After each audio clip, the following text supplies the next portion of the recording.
नमस्कार, राधे राधे, जय हिंद। कैसे हैं आप सभी? मैं जितेंद्र सोनी स्वागत करता हूं आपका खान ग्लोबल स्टडीज के इस डिजिटल प्लेटफॉर्म पर। आशा है आप सभी लोग अच्छे होंगे, मस्त होंगे, बड़े ही आनंद के साथ आप अपनी तैयारी कर रहे होंगे। कैसे हैं आप? कैसी आपकी तैयारी चल रही है? कमेंट के माध्यम से आप हमें बता सकते हैं, आप हमें जानकारी दे सकते हैं।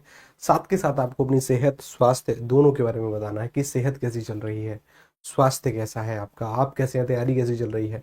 इस तैयारी में ना हम पढ़ रहे हैं साहित्य, और साहित्य का फेज ही ऐसा होता है, ठीक है ना। साहित्य के अंतर्गत हमारी श्रवण शक्ति या फिर हमारी आगे सोचने की जो क्षमता है वो थोड़ी बहुत जागृत होती है। अच्छी बात है। साहित्य पढ़ते पढ़ते समय ऐसा लगता है कि सर 2-3 सवालों के लिए इतनी ज्यादा मेहनत करनी की क्यों ही आवश्यकता है। यकीन मानिएगा, आवश्यकता है, ठीक है ना। एक एक सवाल से आपके सिलेक्शन का जो क्राइटेरिया है वो निर्धारित होता है। एक अंक आपको या तो लाखों से अलग कर सकता है या लाखों के दूर भी कर सकता है, ठीक है ना। बहुत अच्छी बात है। तो एक एक अंक के लिए लड़ना है। हमारे साथ कौन कौन है? प्रियांशु जी हैं हमारे साथ, गायत्री जी हैं हमारे साथ, सौम्या जी हैं, निक्की जी हैं, और राव जी भी हमारे साथ हैं, संगीम चौहान जी हैं, प्रिया जी हैं, सोनी जी हैं, प्रियंका जी हैं, नीरज जी हैं, बिट्टू जी हैं। आप सभी का तहे दिल से स्वागत है। स्टार्ट करते हैं, ठीक है ना। आज की तैयारी को शुरू करते हैं। आज की तैयारी को दो अलग अलग आयामों पर बांटकर हम करेंगे। सबसे पहले तो हम कुछ लिखने का भी प्रयास करेंगे, लिखने के साथ साथ कुछ सवालों पर भी चर्चा होगी। ठीक ठीक है ना। किस पर चर्चा होगी? थोड़े बहुत सवालों पर भी चर्चा होगी कि भक्ति काल जो पढ़ रहे हैं, क्या सर वास्तविक रूप से क्या हम इसके सवालों को सॉल्व कर सकते हैं? क्या हमसे इसके सवाल सॉल्व हो भी पाएंगे कि नहीं? ये भी अपने आप में बहुत सारे विद्यार्थियों को लगता है। तो चलो सबसे पहले शुरू करते हैं, ठीक है ना। कि सर जी अगर आज हम हिंदी पढ़ेंगे, क्या पढ़ेंगे सर जी? अगर आज हम हिंदी पढ़ेंगे तो हिंदी के दौरान सर कुछ इस तरीके के टॉपिक, जैसे अगर हिंदी पढ़ेंगे तो सर जो भी टॉपिक आपको पढ़ना है उसको लिखिए, टॉपिक को लिखिए। जैसे अगर आज आप मैथ पढ़ोगे तो सर मैथ में आप ये टॉपिक, रीजनिंग पढ़ोगे तो आप ये टॉपिक, एक दो सब्जेक्ट लिखने हैं, इससे ज्यादा नहीं कि 10-20 सब्जेक्ट लिख बैठो। अप्रोक्स 9 घंटे के आसपास के टारगेट, और उसके बाद रिवीजन। रिवीजन वही अपनी पुरानी पद्धति पर, कि जो भी कुछ आप पढ़ोगे, ठीक है ना। अगर आज आपने कोई टॉपिक पढ़ा है तो आज पढ़े हुए टॉपिक का जो पहला रिवीजन होगा वो 7वें दिन, समय मिल जाएगा तो 14वें दिन, और नहीं तो 21वें दिन। ठीक, चलिए स्टार्ट करते हैं, ठीक है ना। चीजों को शुरू करते हैं। हम पढ़ रहे थे सर हिंदी साहित्य, और हिंदी साहित्य के अंतर्गत भक्ति काल हमारा चल रहा है, जिसके अंतर्गत सगुण भक्ति, निर्गुण भक्ति इत्यादि इत्यादि चीजों के बारे में सर हमने जानकारी ली। कुछ फैक्ट भी हैं इसके, फैक्ट पर हम बाद में आएंगे, अभी नहीं। फैक्ट पर आएंगे सर हम बाद में। उसके सबसे पहले सर हमने राम भक्ति शाखा के अंतर्गत आने वाले कवियों को पढ़ा। अभी कृष्ण भक्ति शाखा चल रही है, सूरदास जी पढ़े, सूरदास के बाद को कृष्णदास। हालांकि इनसे सवाल नहीं बनते, लेकिन अष्टछाप के कवि हैं, इतना पता होना चाहिए। ठीक, उसके बाद सर हम आ गए थे मीराबाई, और मीराबाई के बारे में सर हम बातचीत कर रहे थे। देखो इस तरीके के सवाल इनसे बनते हैं। मैं आपको एक आध सवाल दिखाऊं, या फिर एक आध सवालों पर प्रैक्टिस आप भी करो। पहले थोड़ी बहुत प्रैक्टिस कर लो, देखो कि क्या आप सवालों को कर पा रहे हो कि नहीं, ठीक है ना। जैसे मानकर चलिए एक सवाल मैं आपसे पूछता हूँ, एक सेकंड रुको जरा। एक सवाल, मुझे इसका उत्तर बताओ। निम्नलिखित में से कौन ज्ञान मार्गी शाखा की कवि नहीं है? ज्ञान मार्गी शाखा की कवि, तो सर भक्ति काल के अंतर्गत एक आ गई थी सगुण भक्ति शाखा, और एक आ गई थी निर्गुण भक्ति। निर्गुण भक्ति के दो भेद थे, ज्ञान मार्गी और प्रेम मार्गी। ज्ञान मार्गी और प्रेम मार्गी। संत ज्ञानी होते हैं ऐसे पढ़ा था सर, इसी को पढ़ा था संत काव्य धारा, और इसको पढ़ा था सूफी काव्य धारा। ठीक, हालांकि ये दोनों एक ही हैं, कोई नाम पहले आ जाता है, कोई नाम बाद में। अच्छा, कि कौन से ज्ञान मार्गी शाखा की कवि नहीं है, यानी संत काव्य धारा की कवि नहीं है? यहाँ पर कबीरदास, रैदास, गुरु नानक, सूरदास। सूरदास किसके अंतर्गत आते हैं सर? ये मूर्ति पूजा में विश्वास रखते हैं और श्रीनाथ जी के मंदिर में बैठते हैं, उनको पद गाते हैं। यहाँ पर सर एक राम भक्ति के कवि थे और एक कृष्ण भक्ति शाखा के अंतर्गत आने वाले कवि थे। सूरदास अष्टछाप के प्रमुख कवि भी हैं, अष्टछाप के जहाज हैं, कृष्ण भक्ति काव्य धारा के अंतर्गत ये आते हैं।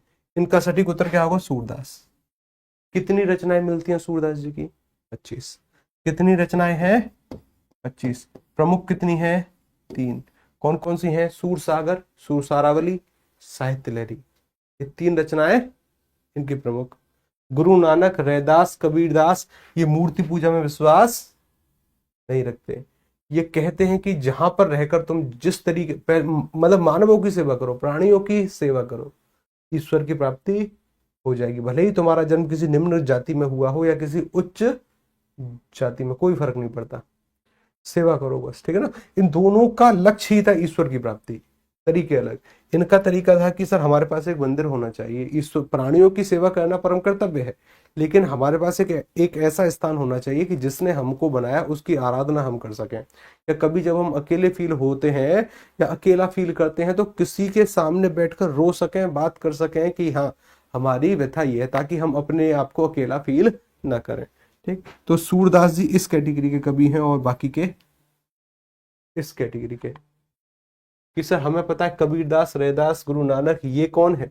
ये सर ज्ञान मार्गी के शाखा के कवि हैं, लेकिन सूरदास कृष्ण भक्ति शाखा। एक और सवाल, अभी ये वाला सवाल आएगा, रुको जरा, ठीक है ना। अच्छा देखो, एक सवाल मैं अगर आपसे पूछूं, विनय पत्रिका के रचयिता कौन है? विनय पत्रिका किसके द्वारा लिखित है? सूरदास, तुलसीदास, मीराबाई की रसखान? रसखान अभी तक हमने पढ़े नहीं है, पढ़ेंगे अभी। मीराबाई के बाद आने वाले कवि यही है, रसखान जी, ठीक है ना। सूरदास की 3 रचनाओं के बारे में जानकारी, मतलब 25 रचनाएं हैं, 3 रचना प्रमुख है, सूरसागर, सुरसारावली, साहित्य लहरी। तुलसीदास जी की एक शॉर्ट ट्रिक हमने पढ़ी थी, 2 कवि गाते कृष्ण विनय राम के बैराग के बरवे मंगल में, हनुमान ने राम की आज्ञा से मानस लिखा। ये इनके 13 ग्रंथों के याद करने की एक शॉर्ट ट्रिक है। अगर आपको अच्छा, किस किस ने शॉर्ट ट्रिक पढ़ी है तो उसको याद करना है। 2 कवि गाते कृष्ण विनय राम के बैराग के बरवे मंगल में, हनुमान ने राम की आज्ञा से मानस लिखा। तो सर विनय पत्रिका किसके अंतर्गत है? तुलसीदास जी की पत्रिका है, तुलसीदास जी की, ठीक है ना। मीराबाई के द्वारा नरसिंह जी का मायरा, राग गोविंद इत्यादि इत्यादि रचना इनके द्वारा लिखी गई है। गरबा गीत भी इनके द्वारा लिखित है। रसखान जी को अभी हम पढ़ेंगे, रसखान जी अभी हमने पढ़े नहीं है लेकिन पढ़ेंगे, ठीक है ना। रसखान जी को हम, ये कृष्ण भक्ति के कवि होंगे। इनके गुरु का नाम होगा विट्ठलनाथ, और विट्ठलनाथ जी के इनके गुरु हैं, लेकिन फिर भी ये अष्टछाप के कवियों में सम्मिलित नहीं है, ठीक है ना। अच्छी बात है। मीराबाई, तुलसीदास, सूरदास ये सभी किसके हैं? कृष्ण भक्ति शाखा के कवि, मतलब तुलसीदास राम भक्ति शाखा के कवि हैं। ठीक, एक और रचना, एक और सवाल को देखो जरा। सूरसागर किसकी प्रसिद्ध रचना है? किसकी बात कर रहे हैं?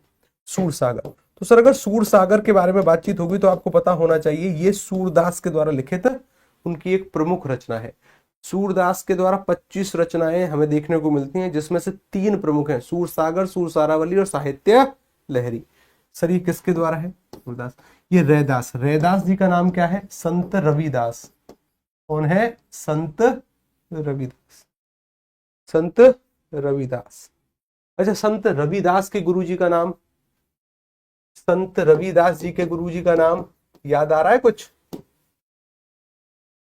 संत रविदास जी के गुरुजी का नाम याद आ रहा है? रामानंद। संत रविदास जी के जी का नाम रामानंद। अच्छा, इनकी एक शिष्या है, यानी ये किसके गुरु हैं? ये हैं मीराबाई के गुरु। किसके गुरु हैं ये? मीराबाई के। मीराबाई के गुरुजी का नाम क्या है? और रैदास जी के गुरुजी का नाम क्या है? रामानंद। राम भक्ति शाखा के अंतर्गत पढ़े थे। नहीं ध्यान में आया कि सर अगर आपको नहीं ध्यान में आया है तो भाई क्या ही करें फिर, ठीक है ना, लेकिन पढ़े तो थे, ठीक है ना। कि सर अगर नहीं ध्यान में आया है तो क्या ही करें, लेकिन पढ़े तो थे भाई, ठीक है ना। ध्यान में नहीं आया है, अग्रदास जी हो गए, अग्रदास स्वामी, स्वामी रामानंद।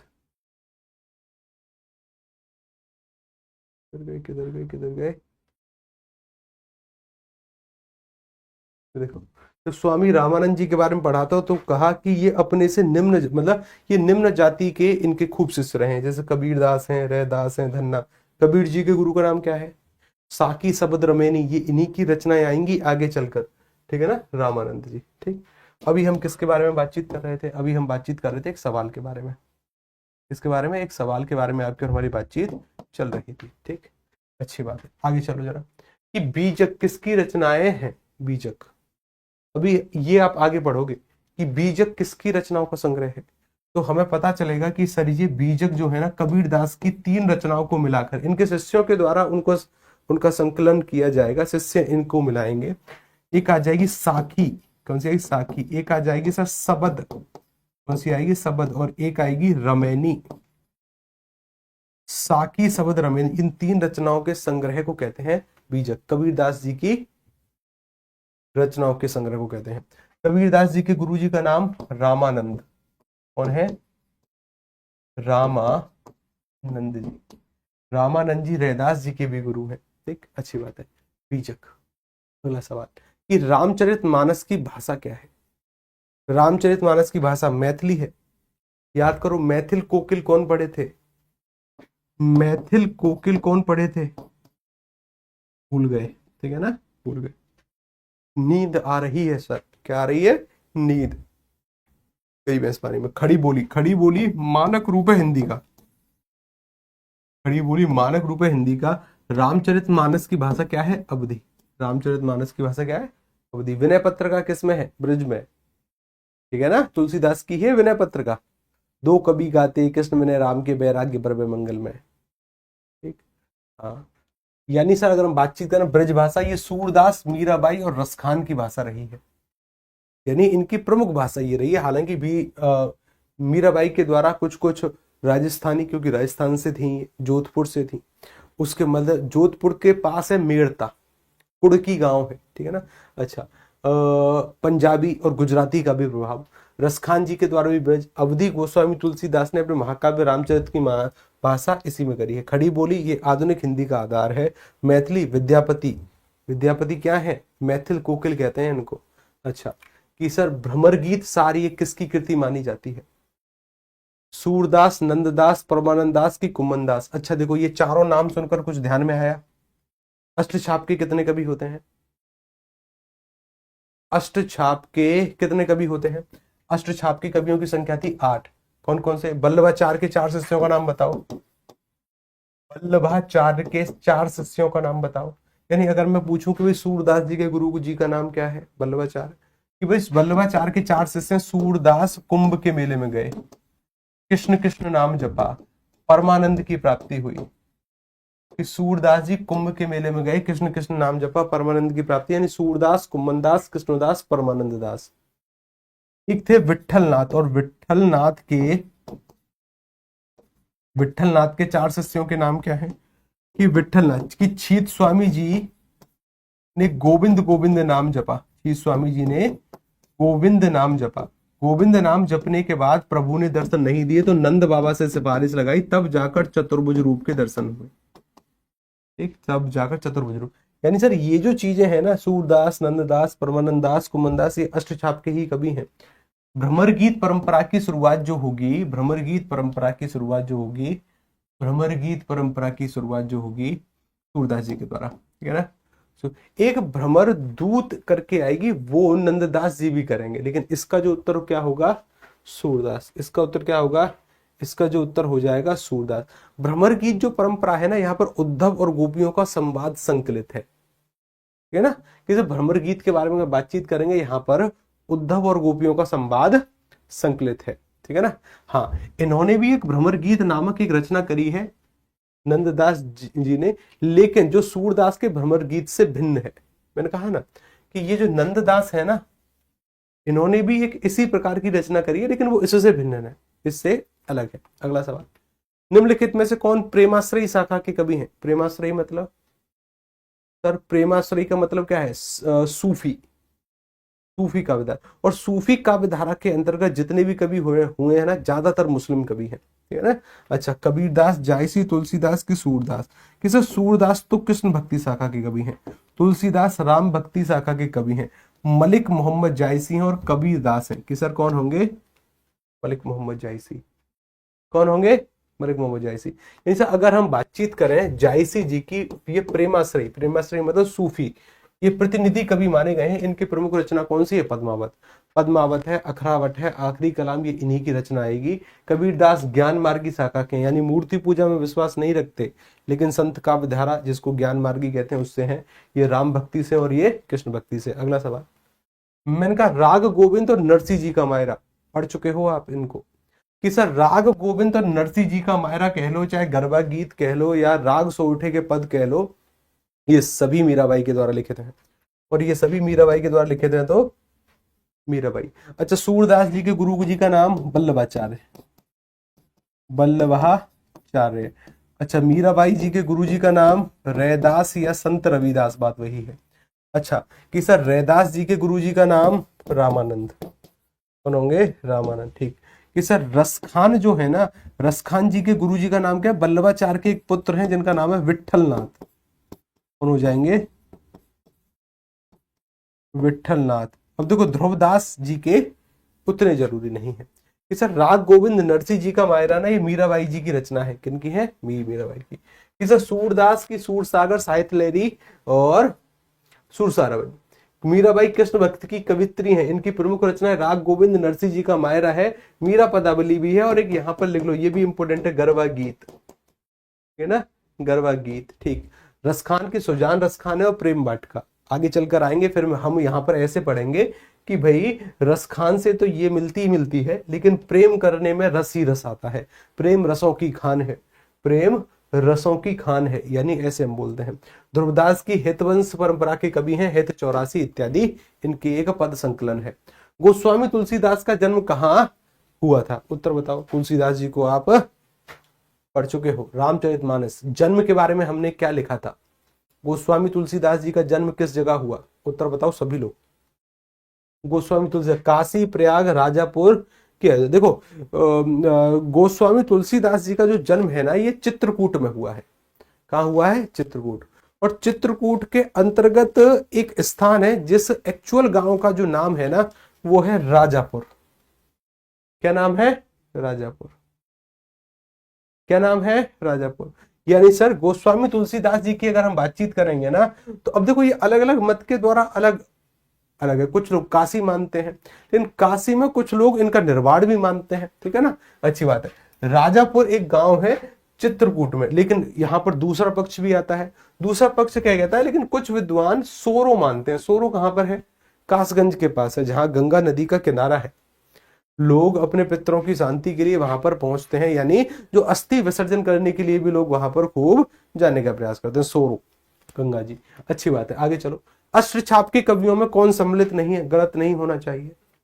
अष्टछाप के कवि सूरदास कुंभ के मेले में गए, कृष्ण कृष्ण नाम जपा, परमानंद की प्राप्ति हुई। वल्लभाचार्य के 4 शिष्य। विठलनाथ के छीत स्वामी जी ने गोविंद गोविंद नाम जपा, प्रभु ने दर्शन नहीं दिए, नंद बाबा से सिफारिश लगाई, तब जाकर चतुर्भुज रूप के दर्शन हुए। रिकॉर्डेड क्लास थोड़ी है ये, ठीक है ना। किसे? सूरदास, कुमनदास, रसखान के परमानंद। देखो रसखान जो है ना, रसखान, हालांकि ये कृष्ण भक्ति शाखा के कवि हैं, लेकिन अष्टछाप के कवियों में सम्मिलित नहीं है। रसखान अष्टछाप के कवियों में सम्मिलित नहीं होंगे। ध्यान रखिए। अगला सवाल, भक्तमाल के रचयिता कौन है? पढ़ चुके हो आप। भक्तमाल के रचयिता कौन है? किसके द्वारा लिखे थे भक्तमाल? भक्तमाल से देखो हमें जानकारी मिलती है 200 से अधिक कवियों के जीवन परिचय की, और भक्तमाल लिखने वाले हैं नावादास। ठीक ठीक। हाँ, आगे चलो। कि सर सूरदास, सूरसागर, नावादास जो है ये राम भक्ति शाखा के अंतर्गत हमने ये कवि पढ़े थे। इनकी प्रसिद्ध रचना है भक्तमाल, जिन्होंने विभिन्न भक्तों के जीवन और उनके गुणों का वर्णन किया है। तुलसीदास दो कवि गाते, कृष्ण विनय राम के बैराग्य बरबय मंगल में। हनुमान ने राम की आज्ञा से मानस लिखा। अच्छा, केशवदास ये रीति काल के कवि आएंगे, हम इनको आगे पढ़ेंगे। कवि प्रिया, रसिक प्रिया इत्यादि इत्यादि इनकी रचनाएं आएंगी। अच्छा, कि सर रसखान किस भक्ति शाखा के से संबंधित है? रसखान किस भक्ति शाखा से संबंधित होंगे? उत्तर बताओ जरा। कि भाई रसखान की हम बात कर रहे हैं, रसखान किनकी भक्ति किया करते थे? किनकी भक्ति करते थे? अच्छा, लाइव नहीं ले पाते हैं वो एक अलग बात है, ठीक है ना। अगर लाइव क्लास नहीं ले पाते कोई दिक्कत वाली बात नहीं, जब समय हो तब क्लासेस करो। कि सर रसखान जी के बारे में सर राम भक्ति कवि हैं? नहीं। कि सर कृष्ण भक्ति कवि? हाँ, विठलनाथ के शिष्य हैं, कृष्ण भक्ति कवि हैं, लेकिन अष्टछाप के कवियों में सम्मिलित नहीं है। ज्ञान मार्गी का दूसरा नाम सर संत ज्ञानी होते हैं, संत काव्यधारा। प्रेम, प्रेम सर सूफियों ने किया, और सूफी कवि ज्यादातर मुस्लिम थे, ठीक है, नाम ही है सूफी, ठीक है, अच्छी बात है। आगे चलो, ठीक है ना। रसखान की रचना सुजान रसखान है, और प्रेम, प्रेम रसों की खान है, यानी प्रेम तो रस की खान है सर, ठीक है ना। अगला सवाल, कबीरदास जी के गुरु का नाम? थोड़ी देर पहले हम करके आए थे कि सर अगर हम बातचीत करें यहाँ पर तुलसीदास जी के गुरु जी का नाम?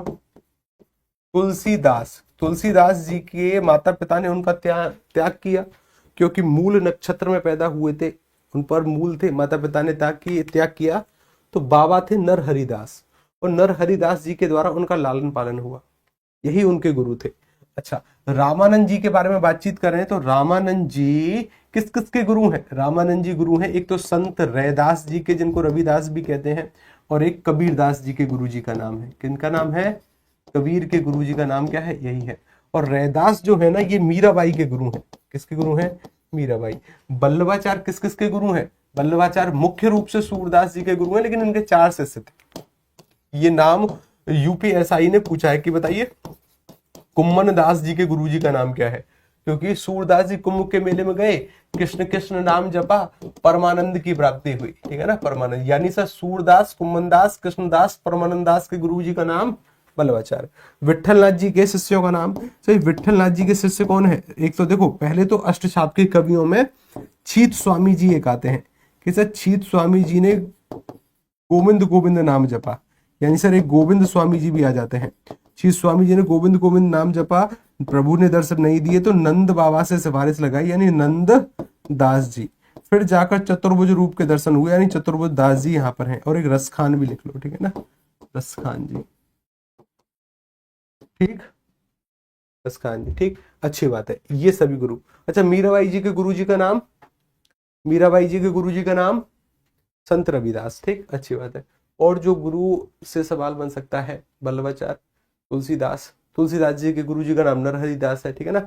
रैदास कबीरदास जी के गुरु जी का नाम रामानंद है। सूरदास जी के गुरु जी का नाम बल्लभाचार्य है, ठीक है। बस गुरुओं से सवाल ऐसे ही आते हैं, ठीक है। बल्लभाचार्य जो है ना, पुष्टि मार्ग के प्रवर्तक हैं और सूरदास जी के गुरु हैं। रामानंद कबीरदास जी के गुरु माने जाते हैं, राम भक्ति परंपरा के प्रमुख संत हैं और संत रैदास के भी माने गए हैं। नरहरिदास तुलसीदास जी के गुरु जी का नाम है। विठलनाथ बल्लभाचार्य के पुत्र और अष्टछाप के संस्थापक है। अगर विठलनाथ के गुरु का नाम आए ना तो बल्लभाचार्य ही है। यहां पर और लिख लो कि सब बल्लभाचार्य जो है ना, बल्लभाचार्य, ये इनके पुत्र विठलनाथ के भी गुरु हैं, ठीक है ना, विठलनाथ जी के गुरु जी हैं, अच्छी बात है। अगला सवाल, देखो सवाल, पुष्टि मार्गी जहाज, पुष्टि मार्गी जहाज कौन होंगे? पुष्टि मार्ग, तो पुष्टि मार्ग के बारे में अगर हम बातचीत करें, पुष्टि मार्ग आचार्य बल्लभाचार्य के द्वारा, आचार्य बल्लभाचार्य जी के द्वारा एक रास्ता है ईश्वर की प्राप्ति का, या एक तरीका है जिस पर लोग चलते हैं या इसके नियमों का पालन करते हैं। और ये जो बल्लभाचार्य जी है ना, ये पुष्टि मार्गी प्रवर्तक हैं। कौन है? पुष्टि मार्गी प्रवर्तक। अच्छा, लेकिन इस पुष्टि मार्गी प्रवर्तक में इनके सर्वश्रेष्ठ जो शिष्य हैं उनका नाम है सूरदास जी, सूरदास जी। और जब सूरदास जी की मृत्यु हुई थी ना, सूरदास की मृत्यु पर बल्लभाचार्य के पुत्र जिनका नाम है विठलनाथ, विठलनाथ ने एक बात कह दी थी। क्या कह दी थी? कि आज पुष्टि मार्ग का जहाज चला गया, कि आज पुष्टि मार्ग का जहाज नहीं रहा, ठीक है ना। किसकी मृत्यु पर कही थी? पिता की मृत्यु पर नहीं, पिता के सर्वश्रेष्ठ शिष्य की मृत्यु पर, यानी सूरदास की मृत्यु पर विठलनाथ जी ने कहा कि आज पुष्टि मार्गी का जहाज ढह गया, यानी आज पुष्टि मार्ग का जहाज चला गया, कुछ ऐसा कहा था। यानी पुष्टि मार्गी जहाज के रूप में जाने जाते हैं सूरदास जी, ठीक है ना। अष्टछाप के कवियों की स्थापना कब हुई? एक बार शायद मैंने गलती से बोल दिया होगा 1556, गलत है, 1565 कब हुई थी? 1565। किसके द्वारा? विठलनाथ जी के द्वारा, ठीक। अगला सवाल, यानी जब क्या है कि तो पुष्टि मार्ग ये बल्लभाचार्य के द्वारा स्थापित एक संप्रदाय है। सूरदास के अत्यंत महत्वपूर्ण, यहाँ पर सूरदास का अत्यंत महत्वपूर्ण स्थान था। उनकी मृत्यु पर विठलनाथ ने कहा था कि पुष्टि मार्ग का जहाज जात है, यानी पुष्टि मार्ग का जहाज जा रहा है, मृत्यु पर कहा था, ठीक है ना। इसलिए सूरदास को पुष्टि मार्ग का जहाज कहते हैं। पुष्टि मार्ग का प्रवर्तक बल्लभाचार्य, ठीक। निम्नलिखित में से कौन अष्टछाप के कवि नहीं है? उत्तर बताओ, अष्टछाप के कवियों में कौन सम्मिलित नहीं होंगे?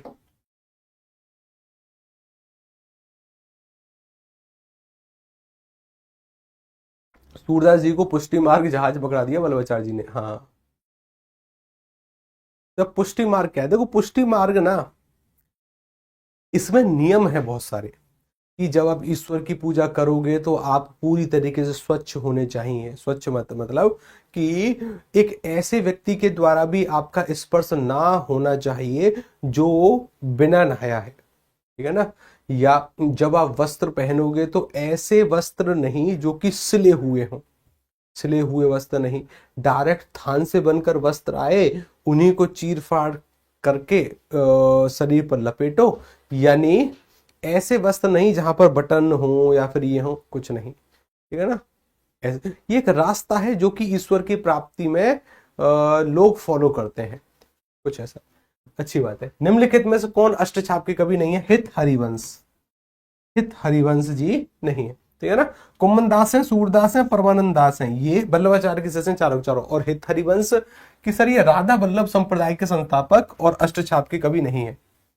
हित हरिवंश जी कौन है? हित हरिवंश है श्री राधा वल्लभ संप्रदाय के संस्थापक।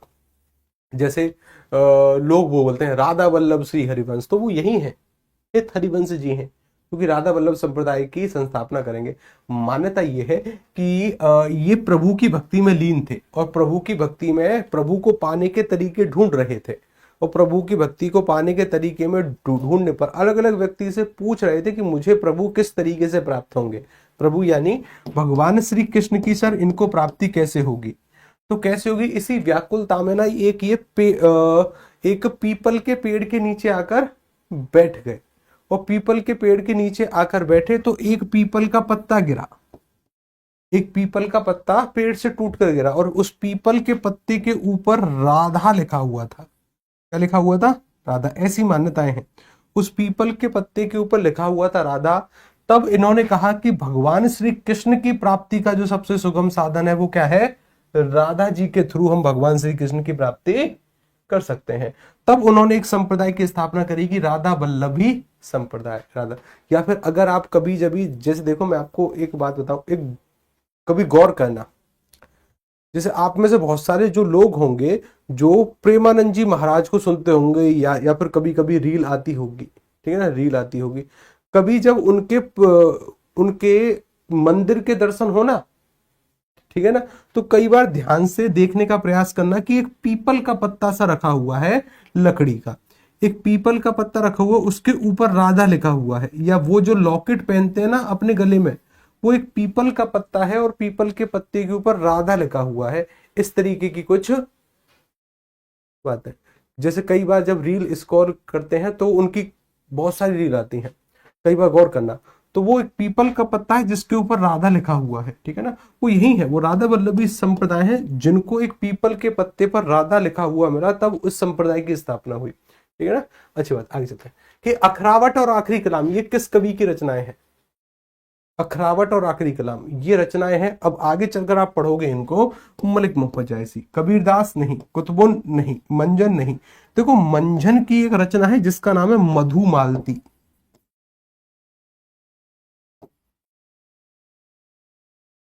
कुतुबुन की कौन सी है? मृगावती।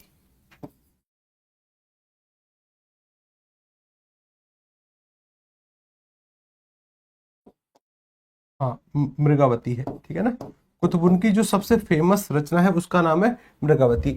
एक है चित्रावली। कौन सी है? चित्रावली। और चित्रावली जो आएगी ना आगे चलकर, वो आएगी उस्मान की। किसकी आएगी? उस्मान की। उस्मान की होगी चित्रावली। इसका उत्तर होगा मलिक मोहम्मद जायसी। और मलिक मोहम्मद जायसी कौन है?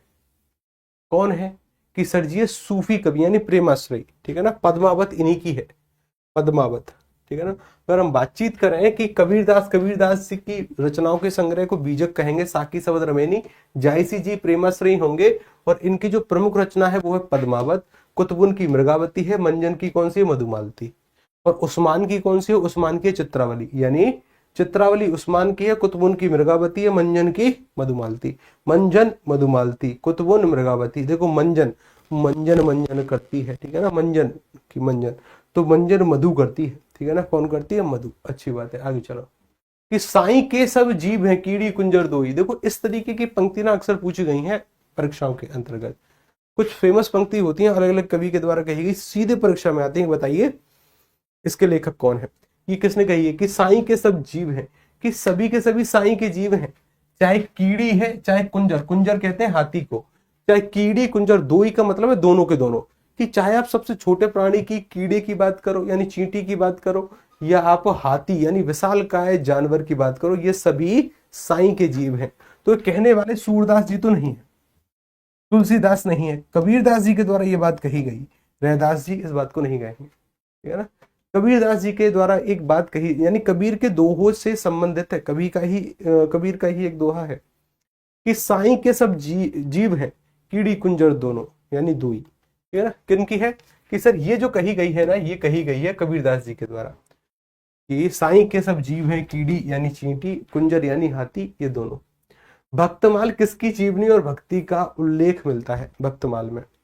जैसे भक्तमाल की अगर बात करें या भक्तमाल में बात करें तो किसकी जीवनी और किसकी भक्ति का उल्लेख है? क्या केवल कृष्ण कवियों का, क्या केवल राम के कवियों का, केवल निर्गुण कवियों का, कि सभी प्रमुख भक्त कवियों का? इसे भक्तमाल में कोई भेदभाव नहीं है कि अगर आप राम की भक्ति करते हैं तभी आपका संकलन किया जाएगा, या आप कृष्ण की भक्ति करते हैं तभी आपका संकलन होगा, या आप सूफी कवि हैं या फिर आप ज्ञान मार्गी शाखा के हैं, कोई फर्क नहीं पड़ता। सभी लगभग 200 से अधिक कवियों का संग्रह है भक्तमाल में, कवियों का, उनकी जीवन परिचयों का, ठीक है ना। यानी सर सभी के सभी प्रमुख कवियों का। ठीक, अगला सवाल, प्रेम वाटिका और सुजान रसखान, कि सर जी नाम से पता चलता है किसकी रचनाएं हैं, लेकिन सर प्रेम वाटिका अक्सर आती है, प्रेम रसों की खान है, प्रेम रस खान, इसका सटीक उत्तर क्या होगा? प्रेम रस खान। एक और सवाल देखो, मैं अगर आपसे ऐसा कहूं कि साहब मुझे बताइए तुलसी द्वारा रचित कवितावली की भाषा क्या है? तुलसी ने एक रचना लिखी थी कवितावली, तुलसीदास जी के 13 ग्रंथ हमने पढ़े, कितने? 13।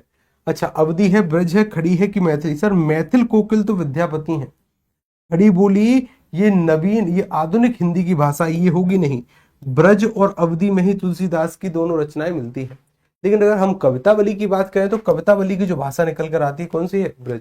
देखो यहाँ पर एक बात ध्यान देना, गोस्वामी तुलसीदास ने अपनी रचनाओं के लिए 2 भाषाओं का प्रयोग किया था, रामचरितमानस, बरवै रामायण, ये तो अवधि में लिखित है, इसमें है अवधि में, रामचरितमानस और बरवै रामायण। और सर कवितावली, विनय पत्रिका और गीतावली, दोहावली आदि ऐसी जो कविताएं, ऐसी जो रचनाएं हैं वो ब्रज भाषा में लिखित है, इसमें ब्रज भाषा में। ध्यान रखिएगा, केवल कवितावली की ही भाषा ब्रज नहीं है।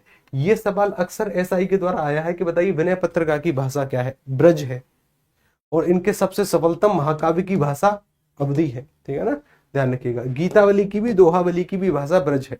अच्छा आगे चलते हैं, कबीर किस काव्य धारा के प्रतिनिधित्व कवि है, यानी किस काव्य धारा का प्रतिनिधित्व करते हैं कबीर? कबीर की रचनाओं को कहते हैं बीजक, साखी, शबद, रमेनी, ठीक है ना। ये किस काव्य धारा के प्रवर्तक हैं? ये मूर्ति पूजा में विश्वास नहीं रखते, ये मूर्ति पूजा में विश्वास नहीं रखते, ये बोलते हैं भले ही अगर लोग कहते हैं ना कि काशी में मरने से लोगों को स्वर्ग की प्राप्ति होती है, तो मैं काशी में तो मरने वाला नहीं, मैं तो कहीं और जाकर मैं अपने प्राण त्यागूंगा, ऐसे भाव थे। यानी मूर्ति पूजा और इस तरीके की, अगर आपका जन्म कहीं किसी विशेष संप्रदाय में या फिर किसी विशेष घर में हुआ है तभी आपको ईश्वर की प्राप्ति होगी, इस बात का खंडन करने वाले थे। अच्छा, ये प्रेमाश्रयी, प्रेमाश्रयी तो सर सूफी काव्य धारा के अंतर्गत आती है, और ये इनसे संबंधित जितने भी कवि है ना, ज्यादातर कवि मुस्लिम है। राम भक्ति शाखा, ज्ञान मार्गी जिसको हम संत काव्य धारा कहते हैं, ये इससे संबंधित है कबीरदास। प्रतिनिधित्व कवि है कृष्ण भक्ति काव्य धारा के प्रतिनिधित्व कवि सूरदास। आगे चलो, ये सब प्रेमाश्रयी सूफी कवि जैसे मलिक मोहम्मद जायसी, कुतुबुन है, भक्ति राम भक्ति तुलसीदास, ज्ञान मार्गी कबीरदास, ये निर्गुण भक्ति शाखा के कवि हैं। कृष्ण भक्ति के सूरदास, मीराबाई, रस खान, विठलनाथ, ये सभी। मीराबाई जी के गुरु कौन है? मीराबाई जी के गुरु जी का नाम क्या है? क्या उत्तर करेंगे हम कि सर मीराबाई जी के गुरु का नाम सूरदास है, रैदास है, कबीरदास की बल्लभाचार्य। देखो बल्लभाचार्य के शिष्यों का नाम है एक तो विठलनाथ, ठीक है ना, विठलनाथ, और विठलनाथ जी के साथ साथ सूरदास, कुम्मन दास, परमानंद दास, कृष्णदास, ठीक। कबीरदास जी के गुरुजी का नाम क्या है? रामानंद, मतलब अच्छा इधर तो शिष्य हैं, तो कबीरदास जी के गुरुजी का नाम क्या है? रामानंद, ठीक है ना, रामानंद मैंने यहाँ लिखा। रैदास जी के भी गुरुजी का नाम रामानंद, ठीक है। सूरदास जी के गुरुजी का नाम बल्लभाचार्य, ना, बल्लभाचार्य। बल्लभ। हमसे कौन सा सवाल है? मीराबाई जी के गुरुजी का नाम क्या है? रैदास। इनकी शिष्या है मीराबाई, संत रविदास। एक और सवाल, निम्नलिखित में से पुष्टि मार्ग से संबंधित नहीं है। अब पुष्टि मार्ग से कौन संबंधित संबंधित नहीं होगा? जो अष्टछाप का कवि नहीं होगा। अच्छा, बल्लभाचार्य तो पुष्टि मार्ग के प्रवर्तक हैं ही, तो अपने बेटे को भी बनाएंगे, और अपने बेटे को भी बनाएंगे तो अपने प्रिय शिष्य को भी कहेंगे ये तो पुष्टि मार्ग के जहाज हैं, सबसे प्रिय शिष्य हैं बल्लभाचार्य के। इनकी मृत्यु पर विठलनाथ जी कहेंगे कि पुष्टि मार्ग का जहाज जात है। ठीक। रामानंद जी कौन है? रामानंद जी राम भक्ति शाखा के कवि हैं। राम भक्ति शाखा के कवि होने के साथ साथ हनुमान जी की जो स्तुति है, आरती कीजिए हनुमान लला की, दुष्ट दलन रघुनाथ कला की, रामानंद जी। ठीक है ना, विकल्प क्रमांक डी। अगला सवाल, बल्लभ। अच्छा, ये तो हो गया। अच्छा, मधुमालती नामक प्रेमाख्यानक काव्य किसके द्वारा लिखित है? अभी अभी कुछ रचनाएं हमने पढ़ी थी। हमने एक रचना पढ़ी थी कुतुबुन की,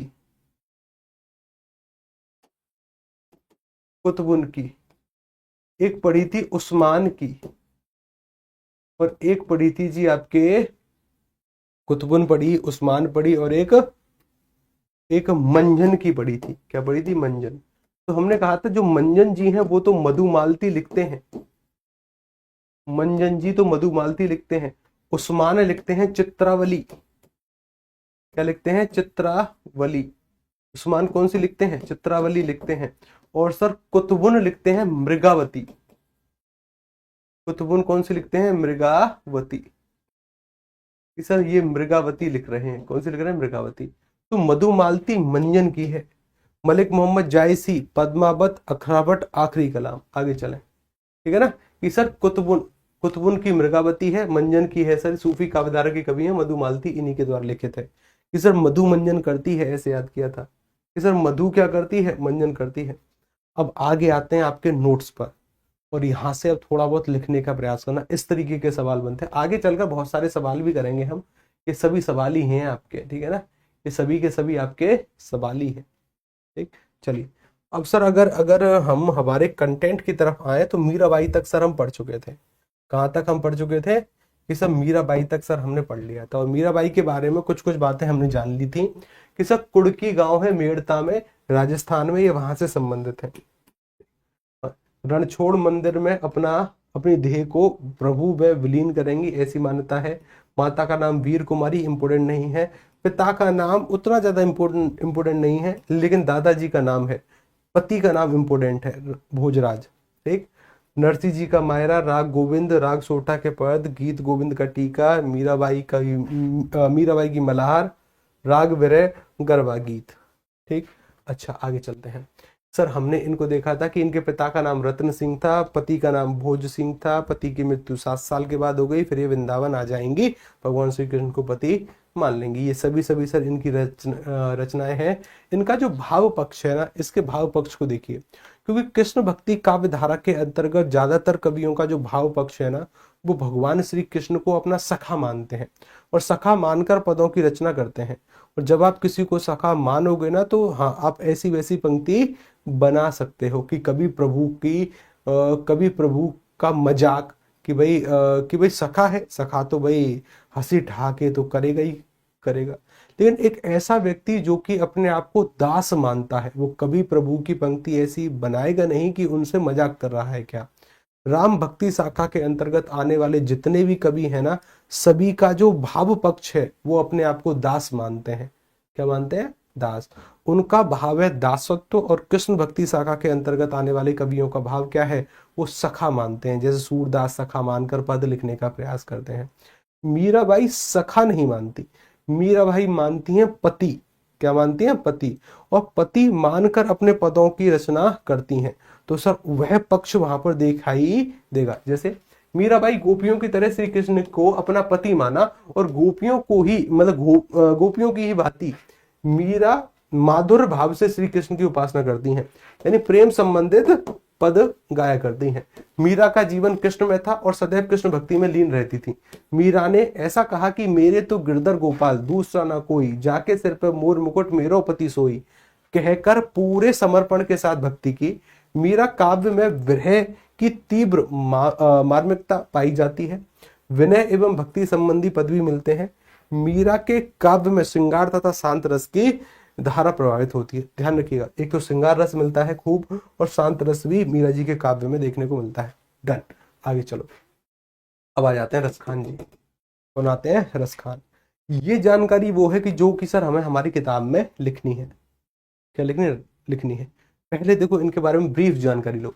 इनका जो पूरा नाम होगा ना वो होगा सैयद इब्राहिम। क्या नाम होगा सर? पूरा नाम जो निकल कर आएगा वो आएगा सैयद इब्राहिम। पढ़ना ही है। जन्म जो होगा सर ये होगा 1533 से 1558 के बीच लगभग, मतलब इसके बीच में ये पैदा हुए होंगे। अच्छा, जन्मभूमि जो होगी सर पेहानी, हरदोई जिला, उत्तर प्रदेश में। मृत्यु जो होगी सन 1628, आयु लगभग 80 वर्ष के आसपास होंगे। कर्म भूमि रहेगी महावन। महावन एक स्थान है जहाँ के खीर मोहन खूब प्रसिद्ध है। एक मिठाई है खीर मोहन, ठीक है। मथुरा जिले में एक क्षेत्र आता है महावन करके, ठीक है, वहां की खीर मोहन खूब प्रसिद्ध है।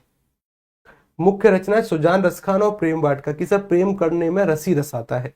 यह रसखान, सुजान रसखान से तो नाम पता चलता है।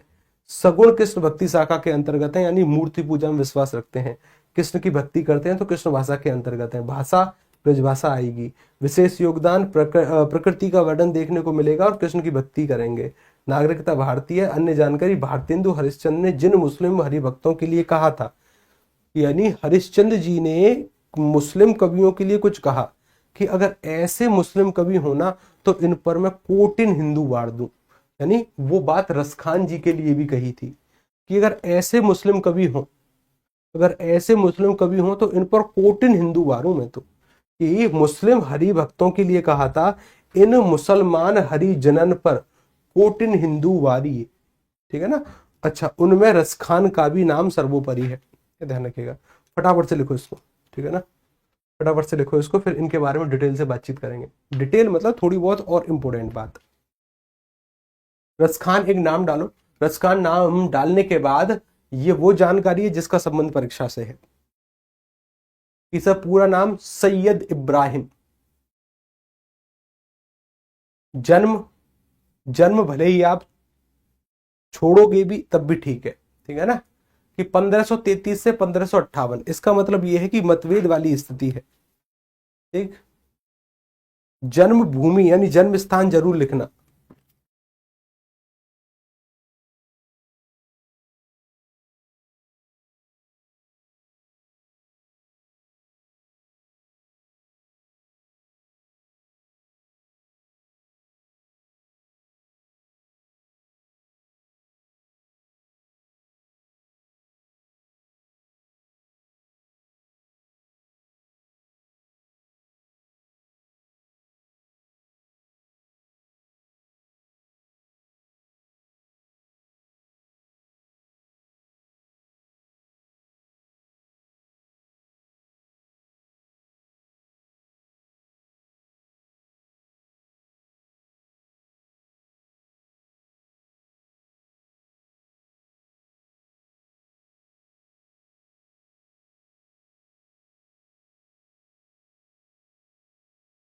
कर्मभूमि महावन।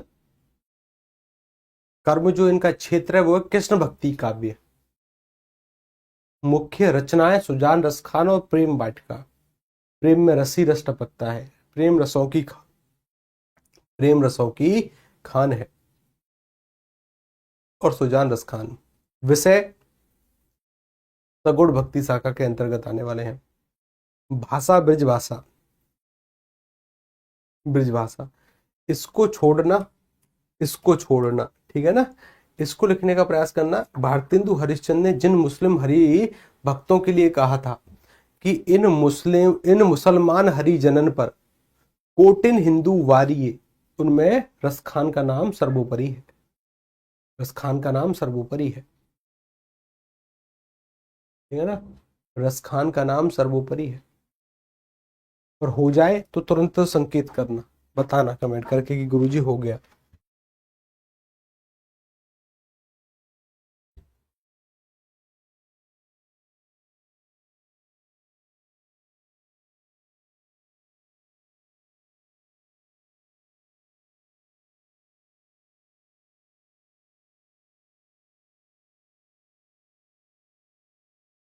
हो गया, डन। अब देखो आगे चलो, अगर ये हो गया है तो आगे बढ़ते हैं, ठीक है ना, आगे बढ़ते हैं। अब हम सभी जानते हैं कि सर इनके जन्म को लेकर मतभेद है, लेकिन ज्यादातर जो विद्वान है ना वो क्या मानते हैं, वो मानते हैं सर 1553, 1553, ठीक। किंतु मिश्र बंधु ने 1548 माना है। छोड़कर चलो जन्म की तिथि को, तो इसे जन्म की तिथि क्या है हमें नहीं पता और ना ही हमें करनी। अच्छा कि सर लेकिन जन्म स्थान पेहानी गांव है, हरदोई जिले में, उत्तर प्रदेश में आता है, ठीक। अच्छा कुछ विद्वानों के अनुसार इनका जन्म दिल्ली में भी हुआ, लेकिन पेहानी एनसीईआरटी मानती है।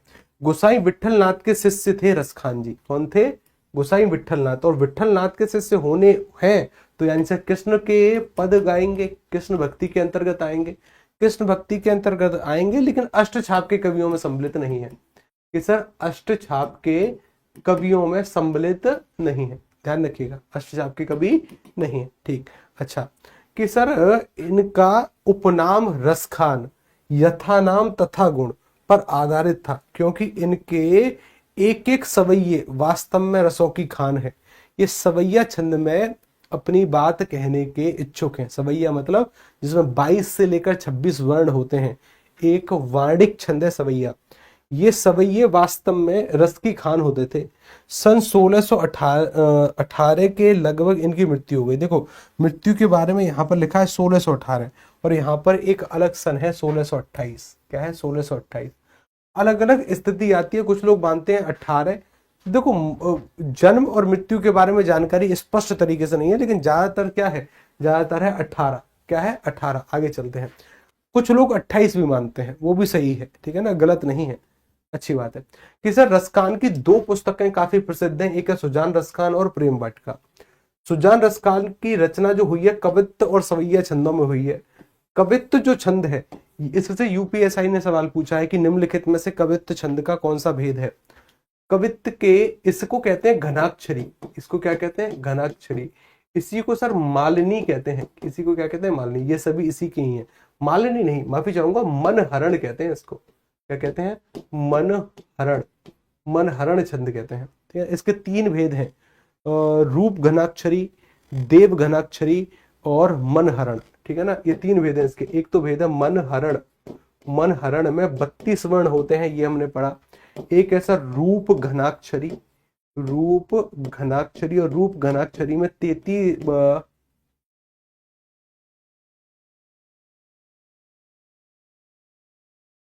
मन हरण में 31 वर्ण होते हैं, रूप घनाक्षरी में 32 वर्ण होते हैं, और एक होता है देव घनाक्षरी। कौन सा होता है, देव घनाक्षरी। और देव घनाक्षरी के अंतर्गत जो वर्णों की संख्या निकल कर आती है 33, ठीक। अच्छा कि सर और इनकी दूसरी रचना है प्रेम वाटिका, यहाँ दोहा छंद में इसकी रचना हुई, ठीक है ना। सुजान रसखान भक्ति और प्रेम विषयक मुक्तक काव्य है, इसमें 139 भावपूर्ण छंद हैं। प्रेम वाटिका में 25 दोहों में प्रेम के स्वरूप का काव्यात्मक वर्णन किया गया है, ठीक है ना। इसके बाद के जो अपने कवि आते हैं, मतलब ये सभी अपनी कृष्ण भक्ति काव्य धारा के कवि हैं। सूरदास, परमानंद दास, कृष्णदास, कुमनदास, शीश स्वामी, गोविंद स्वामी, चतुर्बुध दास, नंददास, श्रीवट इत्यादि इत्यादि। अब इनकी कुछ रचनाएं हैं, ठीक है ना, इनकी कुछ, जैसे अगर हम नंददास जी के बारे में बातचीत करें, रास पंचाध्यायी और भंवर गीत है। श्री भट्ट की युगल शतक है। हित हरिवंश की हित 84 है। स्वामी हरिदास जी की, हरिदास जी के पद हैं। तुर्बदास जी की है भक्त नामावली और रस लावनी।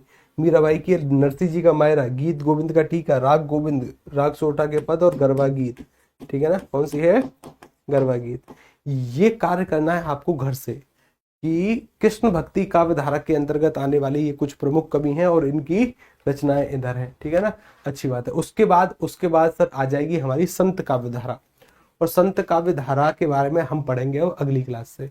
इस संत काव्य धारा और इसके अंतर्गत के फिर सर कुछ कवि आएंगे, उनको सर हमें पढ़ना है। जैसे कबीरदास संत काव्य धारा के प्रतिनिधित्व कवि हैं, इनकी रचनाओं को साकी शब्द रमैनी यानी बीजक कहते हैं, ठीक है ना। कबीरदास के ही पद आएंगे कि माटी कहे कुमार से क्यों तू रोंदे मुए, एक दिन ऐसा आएगा मैं रोंदूंगी तोए, कि पाथर पूजे हरि मिले तो मैं पूजूं पहाड़, कि अगर पत्थर के पूजने से हरि की प्राप्ति होती है तो पत्थर छोड़ो मैं तो पहाड़ पूज दूं, कि तो मैं पूजूं पहाड़। घर की चाकी कोई ना पूजे, कि भाई घर की चाकी भी तो पत्थर से बनी है, उसको कोई पूजने वाला नहीं है, लेकिन वास्तविक रूप से उसी के पीसे हुए आटे को आप खाकर अपना जीवन पालन कर रहे हो। कि अगर पाथर पूजे हरी मिले तो मैं पूजूं पहाड़, घर की चाकी कोई ना पूजे जाको पीस खाए संसार, ठीक है ना, जाके जिसके पिसने से पूरा संसार खा रहा है उसकी पूजा कोई नहीं। यानी ये मूर्ति पूजा में विश्वास नहीं रखते, बोलते हैं कि अगर पत्थर को पूजने से भगवान की प्राप्ति हो रही है तो मैं तो पहाड़ को पूज लूं, ठीक है ना। अच्छा, गुरु गोविंद दो खड़े काके लागू पाए, बलहारी गुरु आपने गोविंद दियो मिलाए, ये कबीरदास के पद हैं।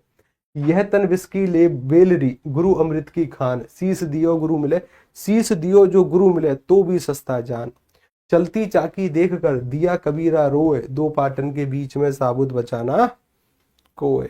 ये कबीरदास जी के पद है। कबीरदास को पढ़ने के बाद फिर हम आएंगे आगे, फिर हम आगे आने के बाद यहाँ पर कुछ अलग, अच्छा इनकी रचनाएं हैं साकी शबद रवेनी, उनके बारे में कुछ जानकारी फिर गुरु नानक जी को पढ़ेंगे इसी के अंतर्गत। गुरु नानक जी के बाद में संत रैदास आएंगे जो कि संत रविदास हैं। रविदास जी के बारे में कुछ अलग अलग जानकारी जानते हुए फिर आएंगे हम दादू दयाल पर, दादू दयाल को पढ़ेंगे, फिर मलुकदास जी को पढ़ेंगे, मलुकदास जी के बाद फिर सुंदरदास जी को पढ़ेंगे, सुंदरदास जी के बाद फिर सूफी काव्य धारा आएगी, सूफी काव्य धाराओं में कुछ मुस्लिम कवि आएंगे और मुस्लिम कवियों को सर फिर हम पढ़ते हुए चलेंगे, और ये सभी सूफी कवि हैं, ठीक है ना। किसा असाइयत है, मुल्ला दाऊद है, मंजन कुतुबुन उस्मान जायसी आलम शेख नबी फुहकर दामोदर कवि नंददास ईश्वरदास नूर मोहम्मद, ये सभी इसके अंतर्गत आएंगे, ठीक है ना। वो हम पढ़ेंगे और इनकी कुछ कुछ रचनाओं के बारे में भी जानकारी लेंगे कि सर इनकी रचनाएं क्या है, और बाकी की कुछ कुछ मोस्ट इंपोर्टेंट जानकारी इनके बारे में जानते रहेंगे। चंदायन है कि सर पद्मवती कथा है, सत्यवती कथा है, मृगावती है, पद्मावत है, ठीक है ना। कुछ कुछ महत्वपूर्ण रचनाएं हैं इनके बारे में पढ़ना है, मधुमालती में क्या है, चित्रावली में क्या है, इत्यादि इत्यादि के बारे में जानकारी लेंगे। फिर धीरे धीरे चीजें आगे बढ़ती हुई चली जाएंगी, ठीक है ना, धीरे धीरे चीजें। सर जी आप बताएं अभी क्या पढ़ा रहे हैं? अभी हम भक्ति काल पढ़ रहे हैं। क्या पढ़ रहे हैं? भक्ति काल। अब एक एक करके डाउट पूछो, ठीक है ना, एक एक करके डाउट पूछो, कोई भी डाउट है कोई भी समस्या अब पूछो, ठीक है, अब पूछो भाई पूछो। सर जी पुराने वाले बैच की भी भक्ति काल नोट करा दीजिएगा। देखो पुराने वाले बैच में ना, देखो एक फाइल हम अपलोड करवा रहे हैं अभी, अभी मतलब देखो एक फाइल आएगी ऐसी, अगर यहाँ पर होगी तो मिल जाएगी। हाँ देखो ये रही, ये फाइल है, कंप्लीट भक्ति काल की फाइल है ये, ठीक है ना, जिसके अंतर्गत वो सभी बातें हैं जो कि अभी हमने पढ़ी, इसके अंतर्गत वो सभी बातें हैं जिसको हम अभी पढ़ रहे थे, ठीक है ना। जैसे जैसे संत रैदास जी ये रहे, ठीक है ना, ये पूरे नोट्स हैं और जो जो इम्पोर्टेंट बात है उसको हाईलाइट कर दिया गया है, ठीक है ना, उसको हाईलाइट कर दिया गया है, दादू दयाल इत्यादि इत्यादि, फिर सब मलूक दास, इन सभी के बारे में, इन सभी के बारे में, ठीक है ना। ये फाइल भक्ति काल के कंप्लीट नोट्स हैं ये, और कंप्लीट नोट्स अभी आ जाएंगे, भी टीम को भेज देंगे तो टीम डाल देगी, ठीक है ना, टीम डाल देगी इनको, ठीक है ना। अभी सर हम रसखान जी के बारे में पढ़ रहे थे कि सर उत्तर प्रदेश मानते हैं, कुछ लोग दिल्ली में मानते हैं, ये गोसाई विट्ठल नाथ जी के शिष्य हैं, इत्यादि इत्यादि बातें, ये सभी सर यहाँ पर देखने को आपको मिलेंगी, ठीक है ना। Done done. उसके बाद रीतिकाल, रीतिकाल के बाद आधुनिक, और आधुनिक काल के अंतर्गत आप सभी के सभी पुरस्कार पढ़ोगे, ठीक है ना। पुरस्कार मतलब साहित्य अकादमी, ज्ञानपीठ इत्यादि इत्यादि। एक सर जी आप बताए हैं क्या जो मैं पूछ रही हूँ? तो पूछो ना, पूछो सर जी, आप बताए हैं क्या मैं जो, पूछो ना, पूछो प्रिया जी। अच्छा, अभी जैसे मुझे एक सवाल देखकर ध्यान में आया, आप में से कितने लोग हैं जो मॉक टेस्ट अभी दे रहे हैं? मॉक टेस्ट देने वाले व्यक्तियों की संख्या कितनी है, जरा हाथ खड़ा करो, और कितना कितना स्कोर आ रहा है? अच्छा सर जी, मॉक टेस्ट में साहित्य से क्वेश्चन गलत होता है, पर होता है, प्लीज ऐसा क्यों बता दीजिए। देखो ऐसा इसलिए होता है क्योंकि वो सवाल पढ़े नहीं है, सवाल गलत होते हैं, सीधी सी बात, कोई भी सवाल गलत क्यों होगा? क्योंकि सर उसका उत्तर हमें नहीं पता। उत्तर पता करिए, और उत्तर पता करने का सबसे अच्छा तरीका प्रैक्टिस करिए, जितनी भी चीजें मैंने पढ़ी है इन नोट्स को पढ़िए, नोट्स को पढ़िए। साहित्य एक समुद्र है, इस समुद्र से छोटी मोटी बूंदें हम चुरा रहे हैं, ठीक है ना। साहित्य क्या है, साहित्य एक समुद्र है। हाँ, सबसे महत्वपूर्ण बात, आज एक क्लास हुई है रिवीजन वाली, आज की क्लासेस को करने का प्रयास करो, या फिर आपको तो सारी की सारी क्लासेस करनी चाहिए अगर समय है तो।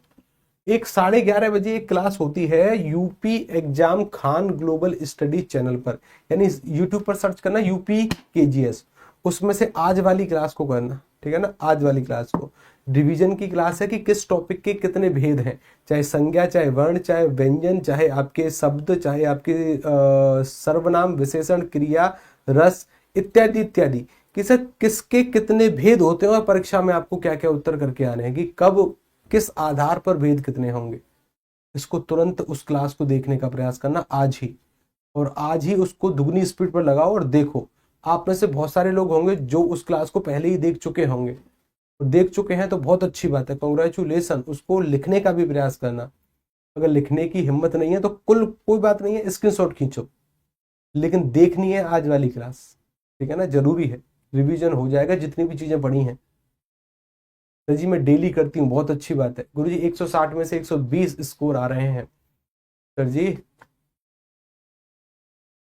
160 में से 120, 110 आ रहा है सर मेरा, ठीक है, रोहन जी कह रहे हैं। सर जी 107 क्वेश्चन आ रहे हैं, बढ़ नहीं रहा है। 107 क्वेश्चन आ रहे हैं सर जी, बढ़ नहीं रहा है। देखो, अगर आपका स्कोर 120 से नीचे है, क्वेश्चन की अगर मैं बात करूं, 120 से नीचे का अगर स्कोर है, इसको बढ़ाओ, कैसे भी करके बढ़ाओ, ठीक है ना। आपका अभी 110 है, 115 है, 106 है, 107 है, 8 है, 9 है, अच्छी बात है, लेकिन इसको बढ़ाना है कम से कम नहीं तो 130 से प्लस, ठीक है ना।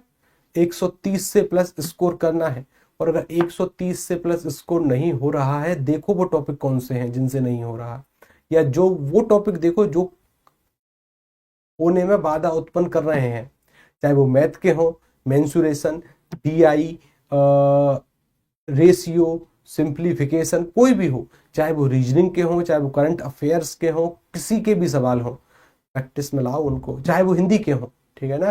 जैसे मानकर चलिए किसी व्यक्ति के अलंकार से सवाल गलत हुए, सभी के सभी अलंकारों की वीडियो को देखो, या फिर वीडियो देखने की क्षमता नहीं है तो कुछ तो लिखा होगा, या जो फाइल अपलोडेड है उनको देखो, ठीक है ना। जो फाइल अपलोडेड है देखो, और अलंकार के जितने भी दोहे या फिर जितने भी पद बन सकते हैं प्रैक्टिस करो उन पर। उसके बाद फिर मॉक टेस्ट दो, और ये एक भरोसा रखो कि जिस टॉपिक को आप पढ़कर आए हो उससे तो गलत नहीं होंगे, ठीक है ना।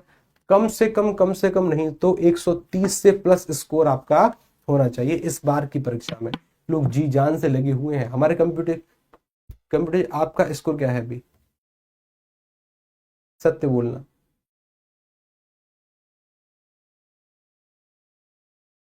प्रीवियस ईयर के ऊपर चौंक जाओगे आप, ठीक है ना। ये स्कोर है हमारे कंप्यूटर जी का। हमारे कंप्यूटर जी का जो स्कोर आ रहा है अभी, देखो मैं आपको एक हकीकत बताऊं कि सर हम भी चौंके और आप भी चौंक जाओगे। कंप्यूटर जी का स्कोर आ रहा है 147 आउट ऑफ 160। तो ऐसे विद्यार्थियों से आपका कंपटीशन होगा, ये हाईएस्ट था। अच्छा एवरेज, ठीक, एवरेज है सर 145 से लेकर 147 के, मतलब 145 मानो एवरेज, 145 मानो हमारे कंप्यूटर महोदय जी का स्कोर। सोचो कंपटीशन आपका किन विद्यार्थियों के साथ है। अब इनका स्कोर इस वजह से ज्यादा है, क्यों पता है क्यों, क्योंकि डेली यहाँ पर जो क्लासेस होती है ना, ये डेली लाइव सुनते हैं उसको, क्योंकि यहीं पर बैठे हैं, यहीं पर है, तो जो भी टीचर पढ़ाकर जा रहे हैं ये सुन भी रहे हैं और अपना काम भी कर रहे हैं। इस वजह से इनका स्कोर इतना ज्यादा है, क्योंकि अगर ये घर जाकर 4 घंटे भी पढ़ लिए ना, तो यहाँ पर जितने भी घंटे की क्लास हुई, जैसे मानकर चलो 9 घंटे ऑफिस में रहे तो 9 घंटे की क्लास सुनी, तो इनका डेली का आउटपुट लगभग 13 घंटे है। 13 घंटे में तो कुछ को काट दो तो कम से कम 10 घंटे तो आउटपुट है डेली का, ठीक है ना। इस वजह से स्कोर ज्यादा है। तो सोचो एक ऐसा विद्यार्थी जो कि 9 घंटे जॉब करने के बाद 4-5 घंटे घर पर पढ़ रहा है, तो आपको तो पढ़ना पड़ेगा साहब, ठीक है ना, पढ़ना पड़ेगा, कंपटीशन ऐसे ही विद्यार्थियों से होगा आपका वहाँ। इस बार के टेस्ट में कंप्यूटर जी से ऐसी उम्मीद है कि ये टॉप 50 में शायद जगह बना पाएंगे, ठीक है ना, टॉप 50 में शायद जगह बना पाएंगे। अच्छा स्कोर है, ठीक है ना, हंसो मत ठीक है। चलिए गुरु जी, दिल धड़क रहा है सर, दिल धड़क रहा है, धड़कने दो दिल को, ठीक है ना, धड़कने दो। ध्यान रखिएगा, स्कोर को थोड़ा, वो टॉपिक देखो जहां से अक्सर क्वेश्चन गलत हो रहे हैं, प्रैक्टिस करो ना, फिर उस पर, उसको लिखो टारगेट में। फिर मिलते हैं कल, तब तक के लिए नमस्कार, राधे राधे, जय हिंद।